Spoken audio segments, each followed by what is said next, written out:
Lights, camera, romance. It's Benofi season, and Monsieur Capybara is finally falling in love. You're quite the teacher. Hi, Tater Tot. You're so bad. Right behind you. That's the largest rodent in the world? Yeah, capybaras are. Hello romance girlies, I'm LadyJenevia, and on my channel I talk about entertainment media. I'm going to assume that if you're watching this, you've already watched at least some of my other Bridgerton coverage, but I will give a quick overview of things before we proceed into the main topic of this video, which is to review Season 4, Episode 1.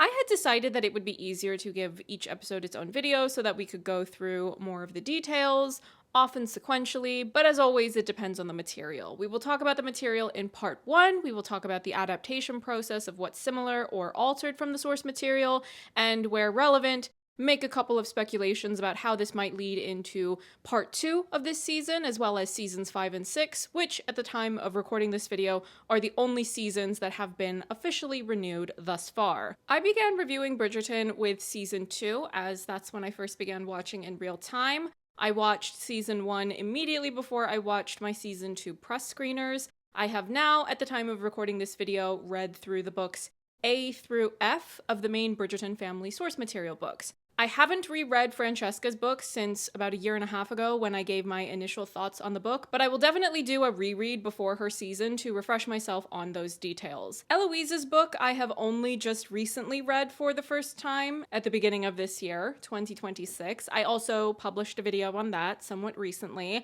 I only read those books when it's relevant for source material research. I have other source material videos on books I've read for upcoming film adaptations. I also have several videos I published during the off-season between 3 and 4 to cover An Offer from a Gentleman, which is the source material book of Bridgerton Season 4, although it is the third book in the series and takes place before Colin and Penelope have their love story in the fourth book in the series. There will be full spoilers for Season 4 Part 1, Benedict's book, Eloise and Francesca's book, and possibly Part 2 of Season 4 because this adaptation seems to be following the source material more closely. The most significant differences are that the books are not ethnically diverse the way that the Netflix series is, and Book Benedict, like most of the book's male leads that I've read thus far, is too pushy and aggressive in a way that I do not care for. The men in the Bridgerton books tend to hover in the realm of toxic caveman behavior. But now let's go over episode 1 and stay tuned for more videos which will be releasing very soon so that we can cover these first 4 episodes immediately.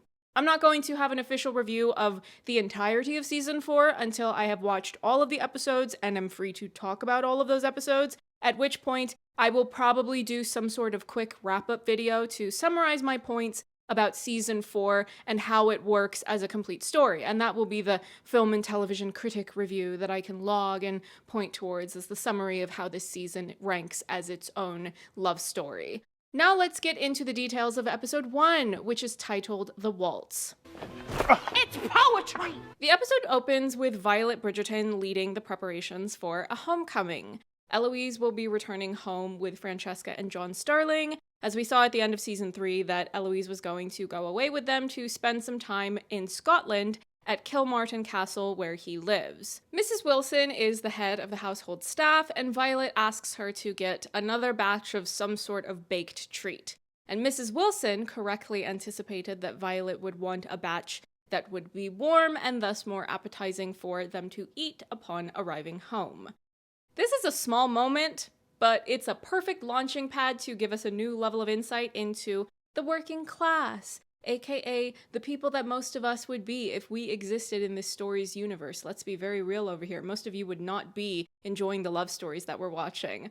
I love that we have the Steadicam following Mrs. Wilson and other characters such as Footman John through the downstairs kitchen space. There is so much we get to learn from this. We see how enormous this household is. There are numerous workers that the Bridgertons have to complete any number of domestic tasks, preparing food, floral arrangements, cleaning. I mean, you can only imagine how much labor they have to do when preparing for an event like the upcoming Masquerade Ball. You also get the sense that there's a certain camaraderie among this staff. And the way that Violet and Mrs. Wilson spoke with one another was in such a way that even though the ton is an inherently classist system, Violet is probably a much better option for an employer than some of the other nightmares we've previously seen on the show, or even some of the ways that people will conduct themselves in the rest of part 1 and possibly part 2. We don't know yet because we haven't seen it. And again, the size of this particular Bridgerton house is enormous. You have all of these different bells up high that are labeled according to different rooms in the house, so that if a member of the staff is to be summoned, they will know exactly where they need to go. Footman John heads outside to welcome home Eloise, Francesca, and John. Eloise and Francesca are glad to be home, and we see a large family gathering, which includes Penelope and Colin with their new baby Elliot, Portia Featherington, and Hyacinth. Gregory is away at Eton for a good amount of part 1, and Anthony and Katani went to India to have her give birth there. Translation for that? Jonathan Bailey is booked and busy because he's exceptionally skilled, so why wouldn't you want to hire him? And Simone Ashley is getting cut out of F1 because Hollywood is an exclusionary industry, and that movie would have been far more engaging to watch if you had given me time to get to know whomever she was playing. Wasn't she supposed to have a storyline directly involved with Damson Idris? Imagine the chemistry those two might have had that we, the audience, have been deprived of. I don't recommend that film, by the way. If you want some film recommendations, you can watch my top 10 video for 2025. I recommended over 75 films spanning over 100 years of cinema and numerous genres. Penelope and Eloise are reunited, and Eloise complains that Scotland doesn't have enough people, and she had to talk to sheep.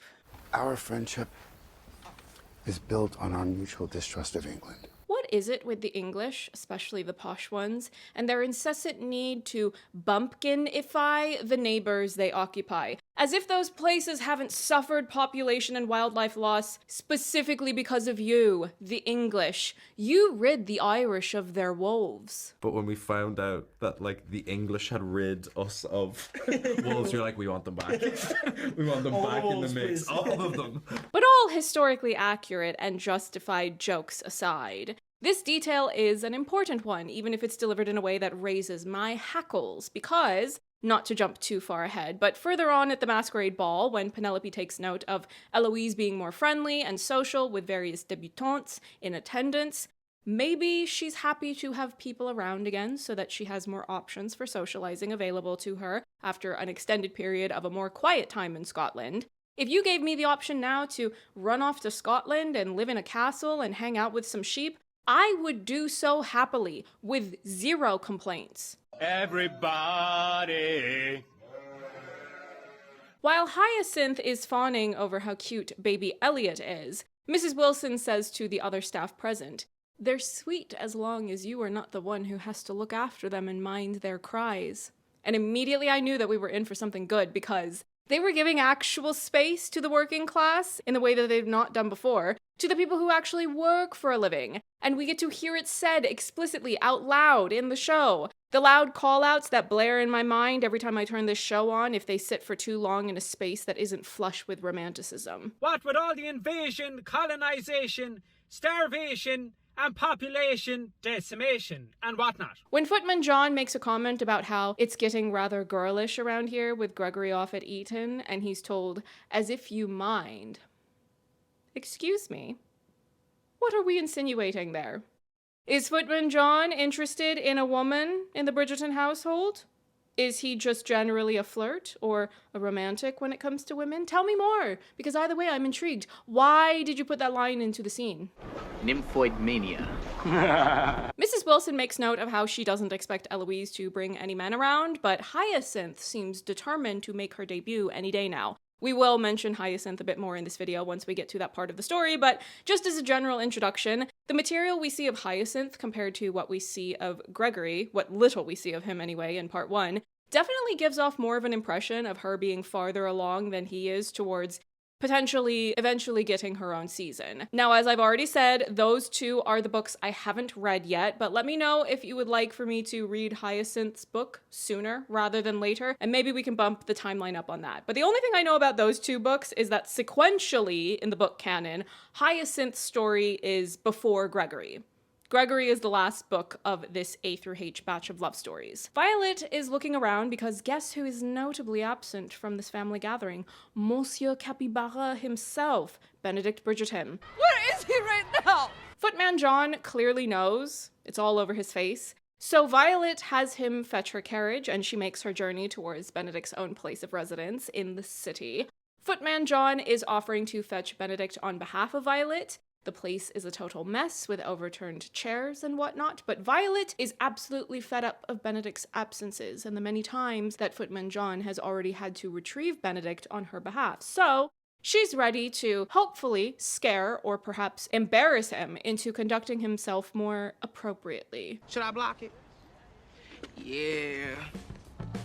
I'ma block it. Benedict is hungover, asleep until Violet barges in, and in the company of 2 women with whom he's had a role in the hay. Would you like to have a roll in the hay? Message received. He will need to get ready and return to the Bridgerton family home. Well, this one anyway, because, you know, aristocratic parasites. Oops, I mean landlords. Same thing.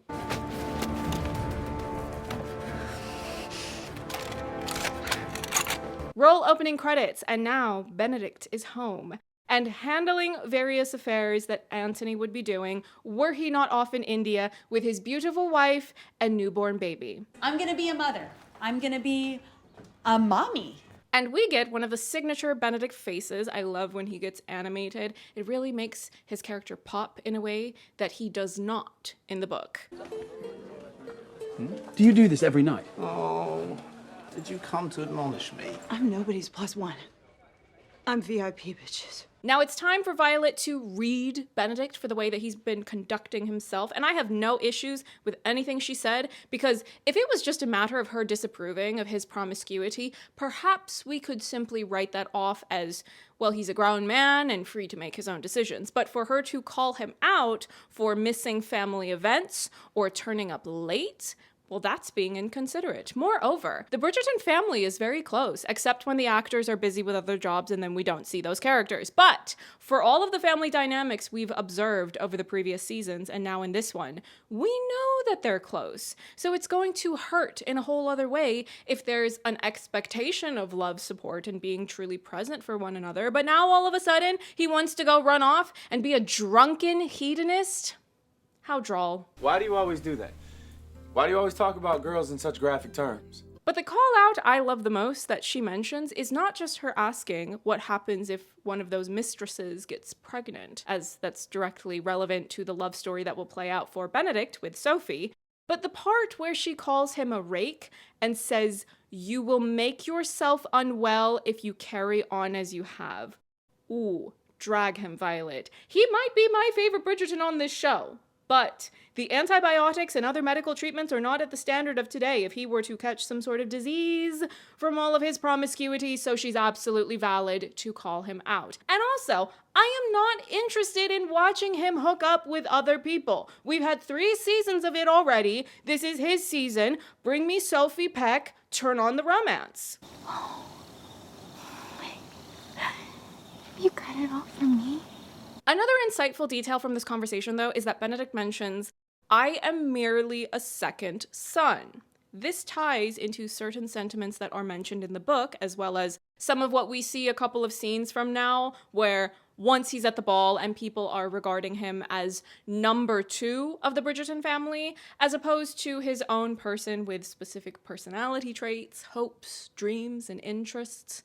Benedict also tells Violet that it is unlikely that he will ever marry because there's a certain monotony to his experiences of being around the eligible ladies of the ton, all of whom are very focused on succeeding in the marriage mart.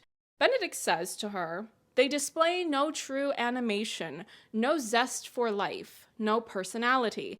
And I really like how this line directly sets up Sophie and the qualities she exhibits that will make him fall in insta love with her. Again, I'm slightly jumping ahead here, but when you see Benedict and Sophie interact at the Masquerade ball, she is not conforming to the strict standards and expectations of social etiquette that you see from all of the other nameless women on the show. They probably have names, but nameless in the sense that we as the audience don't get to know any of them beyond them existing in a sea of eligible women in attendance at various social events, such as a masquerade ball. Sophie just wants to go to the ball and experience being there, as it's something she is supposed to have had access to, but has been deprived of for her entire life. She has no expectations of getting anything out of the night other than bearing witness to a ball and experiencing something new, and in all likelihood, singular. Just a one-time act of rebellion so that she may have the memories of that to feel like she's gotten to do something more than just hard, unpaid labor. Alone and a little embarrassed, I decided to get roaring drunk. But not too much on Sophie just yet, as we are still in this scene between Violet and Benedict.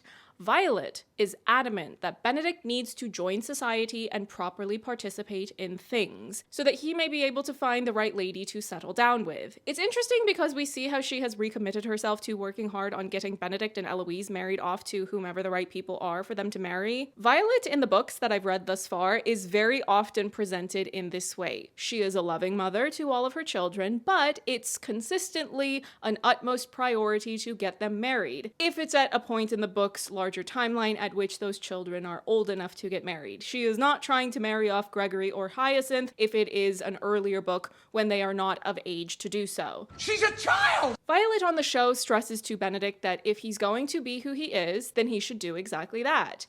Be who he is, and more specifically, that is, to be a part of this family. This is more of my own headcanon, but it might be familiar to those of you who have listened to me talk about Benedict in detail before this. My headcanon is that Benedict on the show has had to do a lot of the emotional labor for his other siblings. We saw how Antony had to step up and be the new head of the household immediately after his father died, so Antony had to fulfill all of those duties that his father would have done. Violet was extremely emotionally and mentally unwell and out of it. She was grieving for quite some time.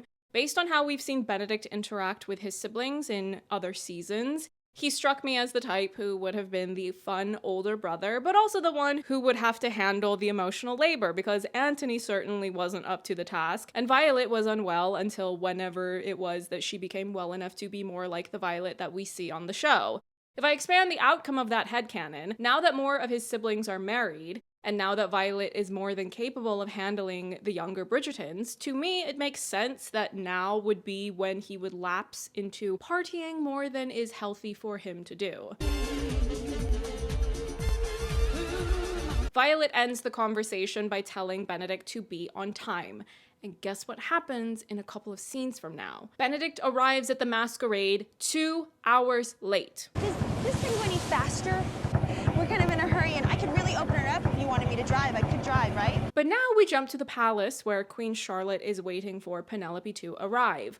I'm going to wait to get into a lot of my feedback on this particular storyline around Charlotte in the video either on episode 4, or maybe I'll just wait until the end of the season, because I don't want to have to be critical about the same talking points over and over again. So for this video, we will just skip over most of the material involving her and the interactions she has with other characters. Folks are getting ready for the Masquerade Ball, and the one detail I will mention that I hadn't before: I am amused by the timing of Eloise dressing up as Joan of Arc, because I've started reading up on Joan of Arc because Baz Luhrmann is going to be doing a Joan of Arc film, and you had me at Baz Luhrmann and Catherine Martin. Bit of foreplay, you know, twinkle in the eye, the deed, you know, pregnancy. Benedict runs off briefly to be hedonistic again, and wow, I'm so bored. I am obliged to review this snippet negatively because we already saw him being promiscuous in this episode. We're here for romance. Stop wasting time. Get to the romance. So those flying scenes actually did have a big purpose. That's when Jake and Neytiri fell in love.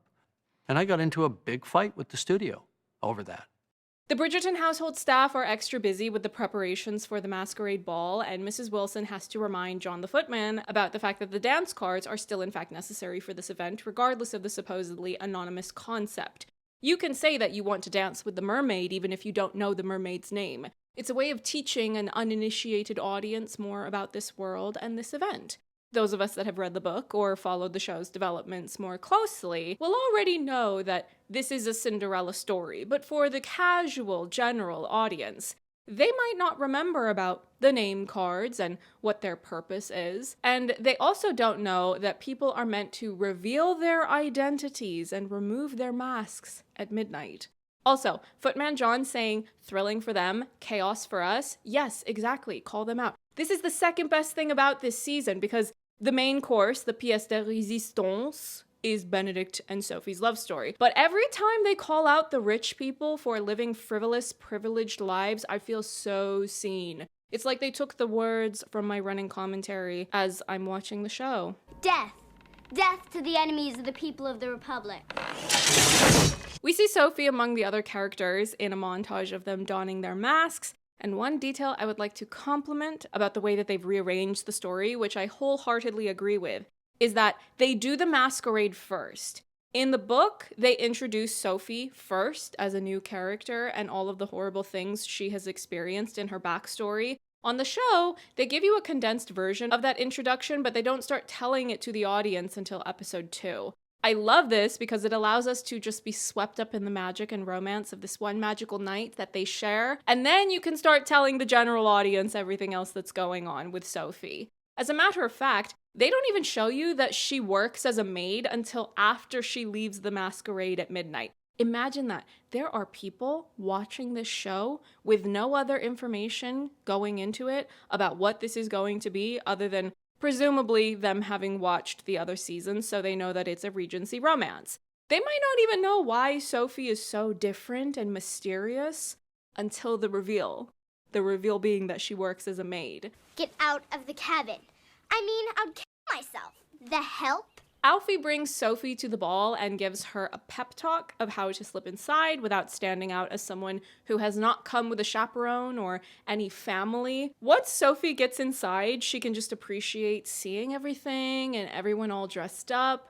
And I love how it's presented where it's like we get to appreciate this masquerade ball even more, specifically because we are observing it through Sophie's eyes. Even though we've seen so many gatherings and social events on this show, because that is all these people do because they do not work for a living. We should light it. Excellent idea. Well, go on. For me? I should not know how to do it. You believe I should?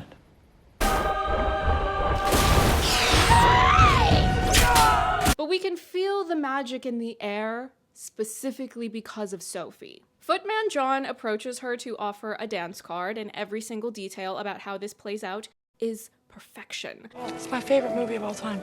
Yeah, me too. The fact that she doesn't realize she's being addressed because he is saying, "my lady," and she's never referred to like that in her day-to-day life of being forced to overwork in the Penwood estate, and her line delivery of trying to act like she knows what's what, but she doesn't really because she's never been to one of these. The physical comedy of her putting her gloved hand out and the way that she takes the card from John. Ooh, I love physical comedy. Good evening to you. Do you need help with the chair issue?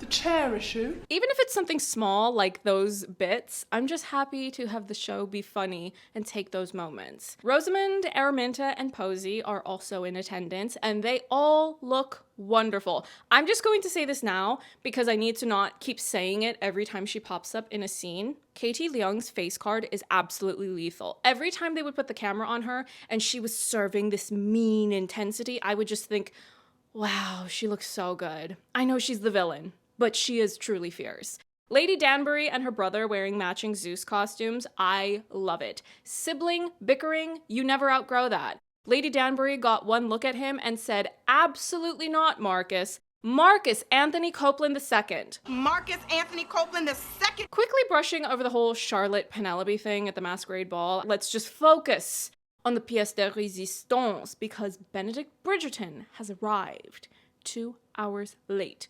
Violet is insistent on Benedict talking to the débutantes, and it's painfully awkward. Them not being able to engage with him with any real personality or specificity or even humor. He joked around and you responded like a dead fish. Grilled cheese sandwiches.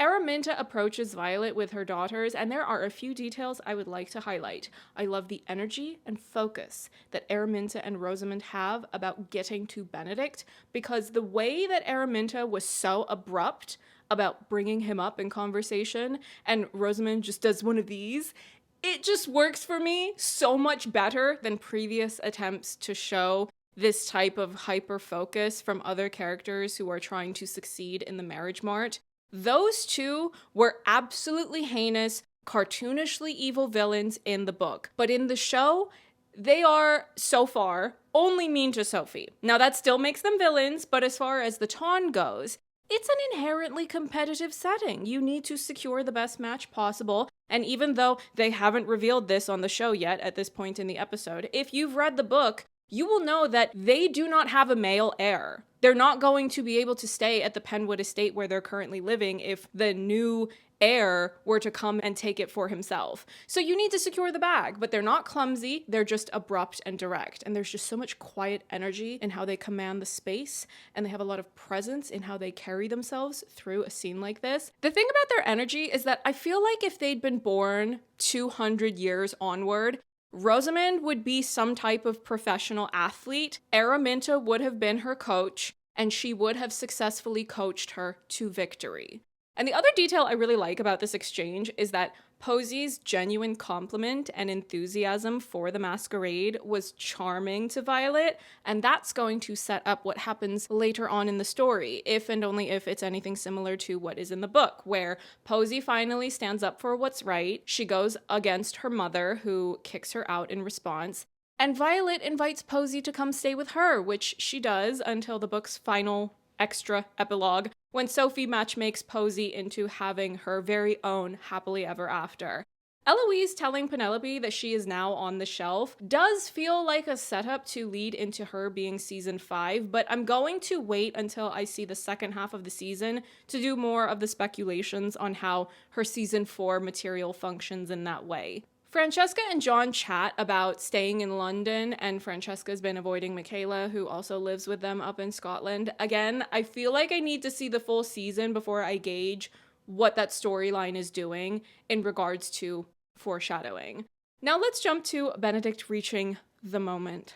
He sees Sophie for the first time. This is the promotion clip that we saw released a while back, but I have to tell you, the first time I watched my screener of this episode, I was completely thunderstruck at how impactful it was to see this in the full context of the episode. And then I was taken aback by the fact that this moment was having that amount of an impact on me, because I had already seen it. I covered that clip on my channel when it was released. And I just had a really good feeling that this season was going to deliver the romance that I had been wanting to see from it. As soon as that foot goes in that glass trotter, I'm gone, mate.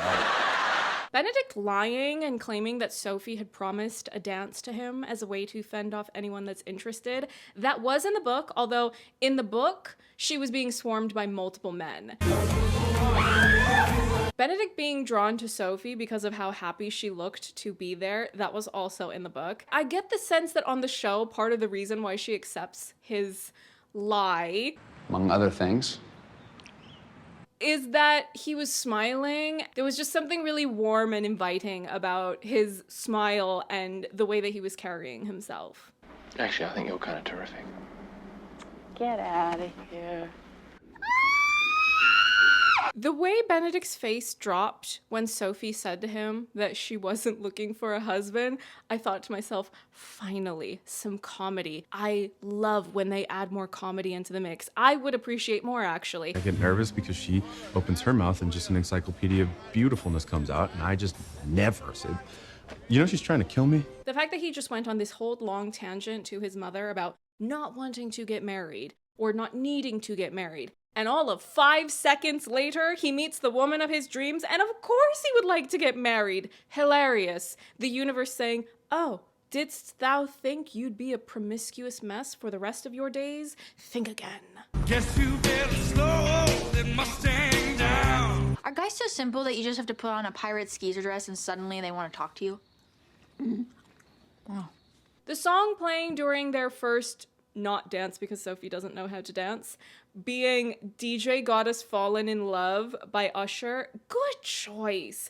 I do enjoy that. However, I can't help but feel as though we were missing out on using a different Usher song in this season, one that was perfectly composed to match this particular couple. You remind me of a girl that I once knew. I see her face whenever I look at you. Wouldn't it be hilarious if we got to part 2 and that song was in there? I would laugh. And that's not my fault. That's science. Eloise catches Hyacinth sneaking into the masquerade. As I already said, I feel like this bodes well for them to have Hyacinth go first of the last 2 Bridgertons. You really get the sense that Hyacinth is ready to debut and get into the ton and start experiencing society. She's still young, so I don't really need to see them do too much with her yet, but perhaps we will have a bit more material in the next 2 seasons to start laying groundwork for the final Bridgertons eventually getting their own love stories. It does make sense, though, that Eloise intervened and pulled Hyacinth out of there because of the trauma that Eloise experienced from the public shaming of what Penelope wrote about Eloise in Lady Whistledown in season 2. And all of the suffering that the entire family experienced as a result of that until, of course, Anthony and Kathani got married, but still, even if it works out in the end, the trauma isn't going to just magically go away. You will feel the effects of that in your body. I really enjoy this season thus far. It's heavily romantic, full of yearning, and focusing so much on the main reason we're here, which is to see a love story. And with how well part 1 has gone, I am optimistic about part 2. Never Let You Go by Third Eye Blind is probably the most unexpected song I've heard on this show's soundtrack in a while. First of all, I love that we are going back into the Y2K era of hits, but it's also not the sort of genre I would have expected to hear be chosen for the soundtrack, especially at a ball. I do like it though. Benedict and Sophie make it to the garden under the gazebo, and I love about 99% of this scene. The only 1% nitpick I have is that some of the close-up shots on Benedict are poorly lit. But Sophie scolding Benedict for doing a "you're not like other girls" type of compliment is absolutely everything. She will not let him get away with that sort of thing, and it's a really nice preview of what their relationship can and presumably will be once they overcome the gap in their standing. Not to jump all over part 1, but we do see in the other part 1 episodes that Sophie tends to try really hard to follow the decorum of her standing or lack thereof and the formalities that come with that. But here, this one night, oh, she will be saying exactly what's on her mind. But stupid. Ignorant like a child. Everything about this exchange works because their chemistry is absolutely stellar, but also because of how unconventional Sophie is. She defies every expectation Benedict has from the tedious repetition of going to social events in the ton. She's not looking for a husband. She didn't know who Benedict was when he asked her to dance and invited her somewhere private to do a dance lesson.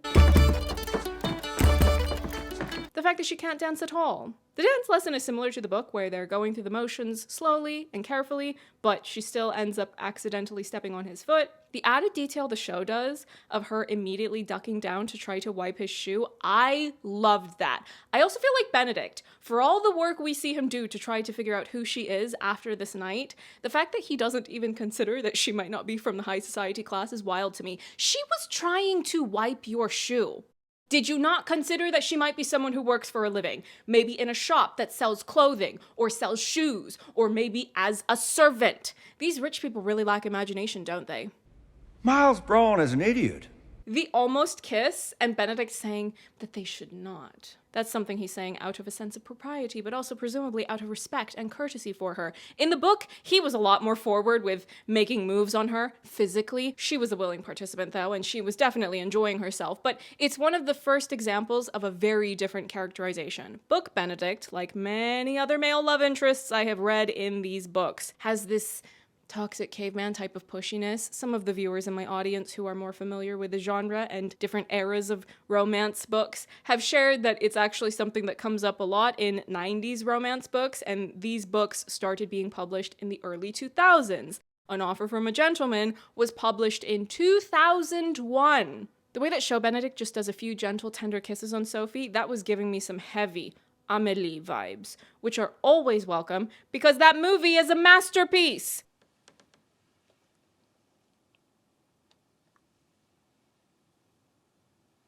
I'm going to have a baby.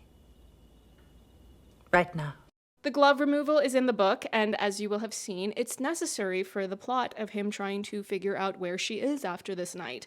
Not to mention, it's yet another example of Bridgerton hand stuff. That's one of the show's love languages. Sophie needing to go because it's midnight. Taxi, sono qui! Sono qui! Sono qui! And Benedict asking her not to leave, so she just turns around and kisses him. Good for her.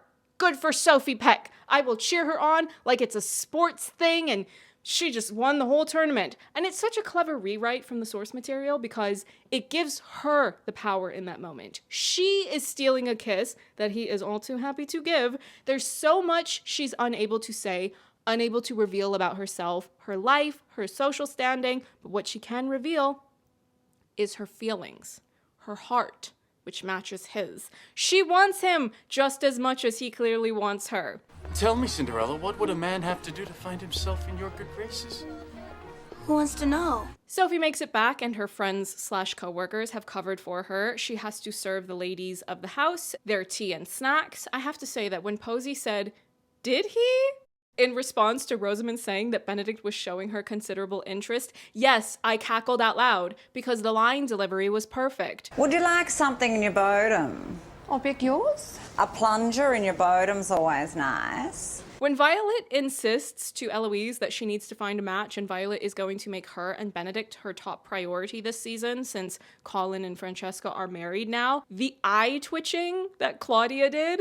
I've already said I didn't care for Eloise's book, but I don't care. I feel it in my bones that Eloise's season will be a fun time because Claudia makes it appear so effortless. She just exudes humor. I absolutely love seeing her do her thing. I hope they lean into comedy more than any of the other seasons because it would feel so quintessentially Eloise or show Eloise. Maybe she and Philip can be going for a walk and then they knock over a statue. Oh my god. You castrated him. Violet encounters Benedict, who acknowledges how much effort the debutantes put into preparing themselves for these events. Do you know what that is?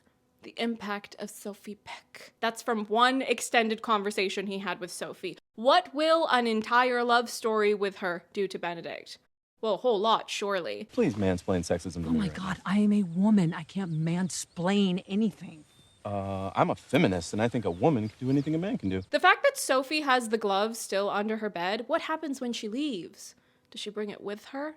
Because I would have to guess that she will either bring it with her and someone will find it once she's living at the Bridgertons' home, and that would happen in part 2, or if she leaves it behind, Araminta and Rosamund will conspire to have Rosamund show the glove to Benedict and falsely claim that she was the woman in silver. But I feel like that doesn't work because she was there when he came over, so why wouldn't she have revealed herself then if it was really her? But anyway, those are small details I don't really need to concern myself with right now. We will talk about part 2 when it's time to talk about part 2. We're going to immediately jump into talking about episode 2 in the next video, so just go ahead and give that a watch.